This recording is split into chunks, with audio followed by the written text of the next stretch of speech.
Hi folks, I'm Ashraf Ingora. I'm language and soft skill trainer, life business and parenting coach. English breakfast with Ashraf में आज मैं कुछ words और उनके proper सही यूजेस के बारे में बताऊंगा। ये वर्ड्स हैं each, every, either, neither, little, a little, the little, few, a few, the few, Elder, eldest, older, oldest. Each, every, either तथा नाइदर के साथ सिंगुलर नाउन का इस्तेमाल होता है, जैसे each player played well, every player played well, neither player played well, either player played well. लेकिन every के बाद अगर कोई प्लूरल न्यूमरल एडजेक्टिव बहुवचन संख्या सूचक विशेषण हो तो उस एडजेक्टिव के बाद प्लूरल नाउन आता है, जैसे I take medicine every 5 hours, मैं हर 5 घंटे में दवा लेता हूं। ध्यान रखें, ईच तथा एवरी दोनों का अर्थ प्रत्येक या हर एक होता है, लेकिन ईच के बजाय एवरी शब्द अधिक स्ट्रेंथ या शक्ति प्रकट करता है। एवरी का अर्थ होता है ईच विदाउट एक्सेप्शन, मतलब बिना अपवाद के हर एक। ईच का इस्तेमाल हमेशा 2 या 2 से अधिक काउंटेबल नाउन के लिए किया जाता है, लेकिन एवरी का इस्तेमाल सिर्फ 2 से अधिक के लिए ही किया जाता है। ईच से किसी ग्रुप अर्थात समुदाय के कुछ व्यक्तियों का बोध होता है, जबकि एवरी से संपूर्ण समुदाय का बोध होता है। ईच का इस्तेमाल तब होता है जब समुदाय के व्यक्तियों की संख्या लिमिटेड अर्थात सीमित होती है और डेफिनिट अर्थात निश्चित होती है, जबकि एवरी का इस्तेमाल उस अवस्था में होता है जब संख्या इनडेफिनिट या अनिश्चित होती है, जैसे एवरी चेयर वाज ऑक्युपाइड, मतलब हर कुर्सी पर कब्जा कर लिया गया। दूसरा एक और एग्जांपल देखें, 5 students were seated on each bench, अर्थात हर बेंच पर 5 विद्यार्थी बैठे थे। तीसरा एक और एग्जांपल देखिए, leap year falls in every 4 year, it means हर चौथे साल फरवरी 29 दिन का होता है। ईच एंड एवरी का यूज देखें, ईच के अर्थ को प्रभावशाली बनाने के लिए ईच के साथ एवरी का इस्तेमाल ईच एंड एवरी के रूप में किया जा सकता है। इसका अर्थ भी प्रत्येक होता है। ईच का इस्तेमाल एडजेक्टिव और प्रोनाउन दोनों की तरह होता है, जबकि एवरी का इस्तेमाल सिर्फ एडजेक्टिव की तरह होता है। इसलिए ईच के बाद ऑफ का इस्तेमाल हो सकता है, एवरी के बाद नहीं हो सकता। वैसे एवरी के साथ वन लगाकर एवरीवन का इस्तेमाल प्रोनाउन की तरह किया जा सकता है, जैसे each of them has done well या every one of them has done well, उनमें से प्रत्येक ने अच्छा किया। एवरी का इस्तेमाल एब्स्ट्रैक्ट नाउन के साथ भी होता है, जैसे you have every reason to be happy, means all possible reason to be happy, तुम्हारे पास खुश होने का हर तरह का मतलब हर संभव कारण है। आइदर का अर्थ 2 में से एक तथा दोनों भी होता है। हालांकि बोथ का अर्थ भी दोनों होता है, लेकिन जिस चीज के स्वाभाविक रूप से 2 भाग नहीं होते उनके साथ दोनों के अर्थ में बोथ का इस्तेमाल होता है, तथा जब एक भाग दूसरे भाग का पूरक होता है तब आइदर का इस्तेमाल होता है, जैसे either end, either hand, either side. Example देखिएगा, there are fields on either side of the road, सड़क के दोनों तरफ खेत हैं।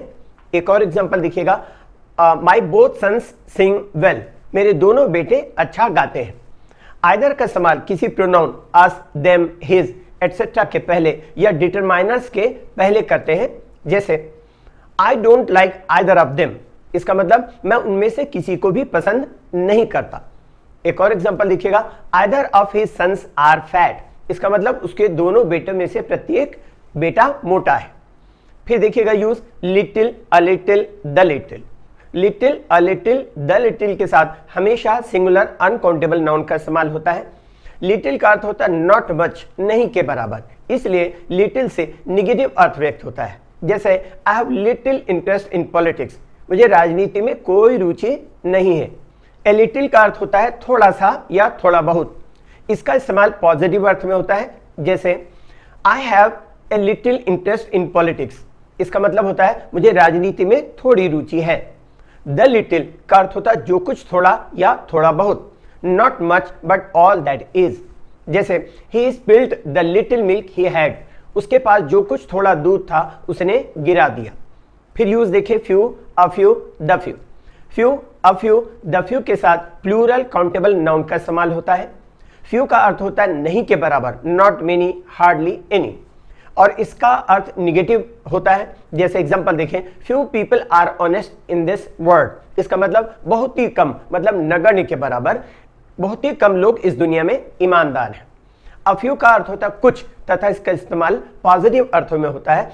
जैसे एग्जांपल देखिएगा, द जज will ask you a few questions, न्यायाधीश आपसे कुछ सवाल पूछेंगे।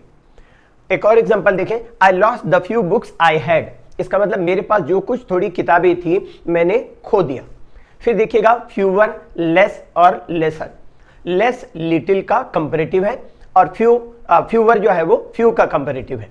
फ्यूवर और लेस दोनों का अर्थ होता है से कम, लेकिन फ्यूवर का इस्तेमाल जो संख्या के लिए होता है, संख्या बताने के लिए होता है, जबकि लेस का इस्तेमाल मात्रा या परिमाण जिसे क्वांटिटी कहते हैं बताने के लिए होता है। एग्जांपल देखिएगा, he earns less money than a postman, इसका मतलब वह डाकिये से कम पैसा कमाता है। एक और एग्जांपल देखें, he has fewer problem these days than he used to have, इसका मतलब इन दिनों उसके पास बहुत ही पहले की अपेक्षा बहुत कम समस्याएं हैं। वाक्यों में डेफिनिट न्यूमेरल एडजेक्टिव अर्थात निश्चित संख्यावाचक विशेषण और प्लूरल नाउन होने पर फ्यूअर के बदले पेड लेस का इस्तेमाल करते हैं। You will be paid 10 rupees less now, तुम्हें अब 10 रुपए कम अदा किया जाएगा। डिटरमाइनर्स जैसे द, माई, दिस और प्रोनाउन के पहले लेस ऑफ तथा फ्यूअर ऑफ का प्रयोग हो सकता है। जैसे एग्जांपल देखिएगा, I would like to spend less of my time watching TV, इसका मतलब मैं टीवी देखने में मेरे वक्त में से कम वक्त गुजारना चाहूंगा। लेस तथा फ्यूअर के साथ डिटरमाइनर्स न होने पर नाउन के पहले ऑफ का इस्तेमाल नहीं होता। एग्जांपल से देखिएगा, if you want to lose weight eat less food, अगर आप वजन घटाना चाहते हैं तो कम भोजन करें। हालांकि लेसन में डबल कंपैरेटिव है, फिर भी प्रयोग में इसे शुद्ध माना जाता है। इसका अर्थ होता है कम महत्वपूर्ण। ए लेसर नोन राइटर, कम प्रसिद्ध लेखक। The lesser of the two evils, दो बुरों में से कम बुरा।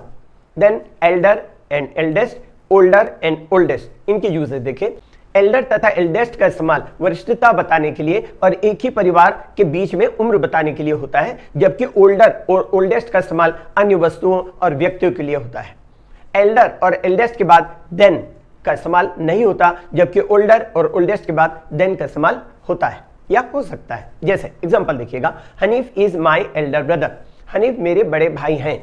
ही is older than I by 1 year, वे मुझसे 1 साल बड़े हैं। Shazia is my eldest daughter, Shazia मेरी सबसे बड़ी बेटी है। एक और एग्जांपल देखिए, he is the oldest boy in the class, वह कक्षा में सबसे अधिक आयु का लड़का है। इंग्लिश के लिए आप मेरे channel English breakfast with Ashraf and sub skill के लिए Ashraf the mover and shaker को लाइक, शेयर एंड सब्सक्राइब करें। कमेंट सेक्शन में कमेंट करें, बेल आइकॉन प्रेस करें और मेरी बुक जरूर पढ़ें। Thanks for watching.